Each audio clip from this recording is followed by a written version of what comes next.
Acrescenta: eis-me aqui, eu venho para fazer a tua vontade. Assim, aboliu o primeiro culto para estabelecer o segundo.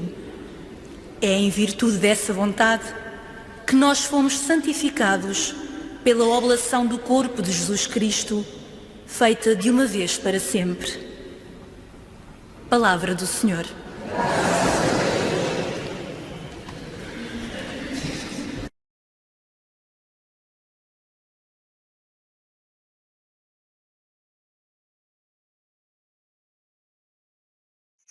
Estamos na presença de uma história e nós vemos que, pela referência, que tem muitos cortes, quer dizer, uma história muito abreviada. Temos parte do versículo 1, do primeiro versículo do livro de Samuel, depois temos os versículos 6 a 7, onde até aqui, até esta parte, 6 e 7. Depois, perdão, até aqui. Não, peço perdão, até aqui. Portanto, esta parte é os versículos 6 e 7 e depois temos a parte. Portanto, temos aqui o versículo 1, ou 1b, parte do versículo 1, 6 a 7, e depois temos os versículos 10, 13a. Portanto, temos aqui um corte. Dar uma pausa boa nos lugares que seriam onde como sempre podemos sentir, de facto, falta nesse lugar. É bem mais longa do que a leitura mencionar. Dar a entender isso. Depois terem atenção às palavras comuns, com as quais é preciso ter atenção para serem lidas com segurança. E como é uma história, ler cada personagem de uma forma diferente. É Deus que fala, é Samuel que fala, é Jessé que fala e é o narrador que fala. Quatro personagens dar um tom ligeiramente diferente a cada um dos personagens. Nesta frase, que funciona um pouco como elemento-chave da história, dá um tom de certeza. Aquilo que Samuel diz. Certamente é este o ungido do Senhor. Parece que Samuel tem a certeza, depois de ver Eliabe e o seu aspecto, certamente que é esse que Deus dá uma certeza. É esta frase. Depois aqui ler isto como se fosse uma sentença, um provérbio. Deus não vê como o homem. O homem olha às aparências. É o coração. Portanto, cadenciar bem a leitura desta frase, para que é também um elemento central do texto. Os homens veem a aparência, Deus vê o coração. A aparência. Temos aqui dois elementos, ambos são elogios da aparência. Portanto, lê-los com um certo desdém da aparência. Não te impressiones com o belo aspecto, nem com a sua elevada estatura. Depois é dito de David, era loiro, de belos olhos e agradável presença. Portanto, não passa estas coisas, quer de Eliabe, quer de David, não passam de aparências. Ler com algum desdém esta resposta de Jessé, falta o mais novo, que anda a guardar o rebanho. Como quem diz, não tem ninguém que lá anda. Falta o mais novo, que anda a guardar o rebanho. Neste lugar, onde faltam os versículos, primeiro aparece Eliabe, e depois é dito aqui que Jessé fez passar os 7 filhos diante de Samuel. Todavia, ao primeiro,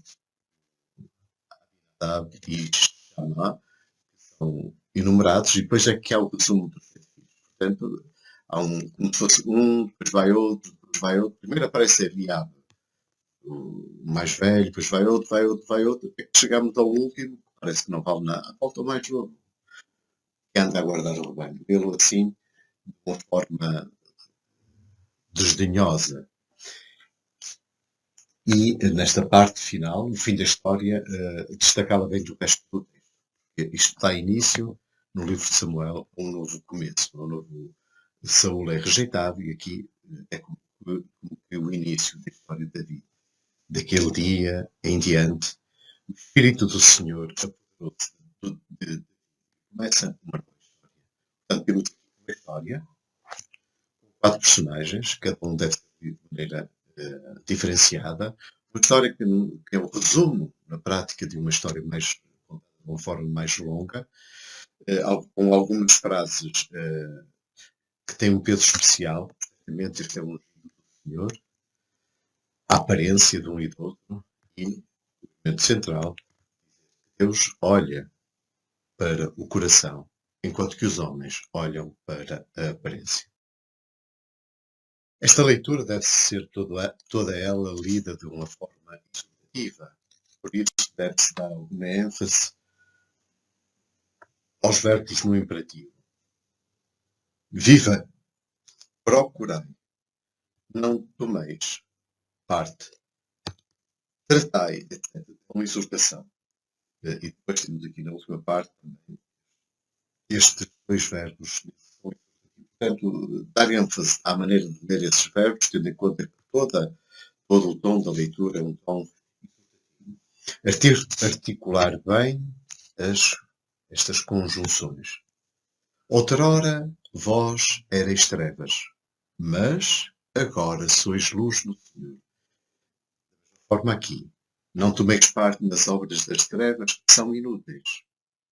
Tratai antes de condená-las abertamente, etc. Portanto, esta oposição trevas, luz, as trevas e a luz está presente em todo o texto. Vamos marcar de uma forma insistente as adversativas. Eras trevas, mas agora sois luz. Dar alegria a estas 2 primeiras frases. Há portanto, aqui uma alegria e aqui uma alegria maior. Outrora vós erais trevas, mas agora sois luz no Senhor.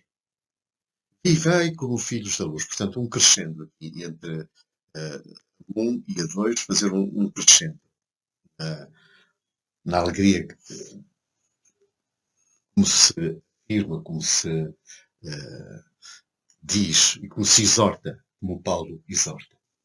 Fazer uma boa pauta aqui para introduzir esta frase que é central e como o texto indica, é por isso que se diz, ele faz alusão a uma frase, a um texto, a uma oração, ou muito provavelmente até um cântico batismal. Este era o texto de uma canção, certamente, um cântico. Muito provavelmente um cântico cantado quando de uma celebração do batismo. Deve ser lido dessa forma. É por isso que se diz: desperta, tu que dormes, levanta-te do meio dos mortos e Cristo brilhará sobre ti.